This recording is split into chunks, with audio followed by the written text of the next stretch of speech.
August 1 முதல் இதுவரை 175 kilometre தூரம் வரை கடற்கரையை வீத லீடர்ஸ் அமைப்பு சுத்தம் செய்துள்ளதாக அவ்வமைப்பின் தலைவர் அண்ணாமலை தெரிவித்துள்ளார்.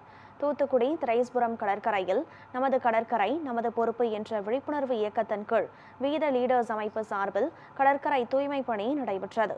இதில் அமைப்பின் தலைவர் அண்ணாமலை பங்கேற்றார். நிகழ்ச்சியின் போது மழை பெய்த நிலையில் மழையில் நனைந்தபடியே பேசிய அண்ணாமலை, நாம் செய்த நல்ல பணிக்கு வருண பகவான் வாழ்த்து சொல்வது போல் இந்த மழை பெய்துள்ளது என்று தெரிவித்தார்.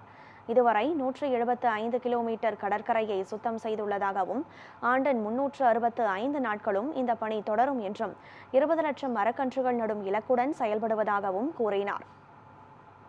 அருமை சொந்தங்களே, இன்னைக்கு காலையில நம்முடைய கன்னியாகுமரியில 8:30 மணிக்கு ஆரம்பித்த நம்முடைய இந்த சுத்தம் செய்யக்கூடிய நிகழ்வு, அதன் பிறகு உபரி, அதன் பிறகு குலசேகரப்பட்டணம், இப்ப நாம திரேஸ்புரம் இந்த பகுதியில் நின்று கொண்டிருக்கின்றோம். நம்முடைய வீத லீடர்ஸ் அமைப்பு ஆகஸ்ட் 1ஆம் தேதி ஆரம்பித்து குமரிமுனையிலிருந்து தூத்துக்குடி வரை 175 கிலோமீட்டர் தூரம் இருக்கக்கூடிய கடற்கரையை அடுத்த 365 நாள்ல சுத்தம் செய்து மக்களுக்கு நம்ம கொடுக்க போறோம். இன்னைக்கு அதை நாம் ஆரம்பித்திருக்கின்றோம்.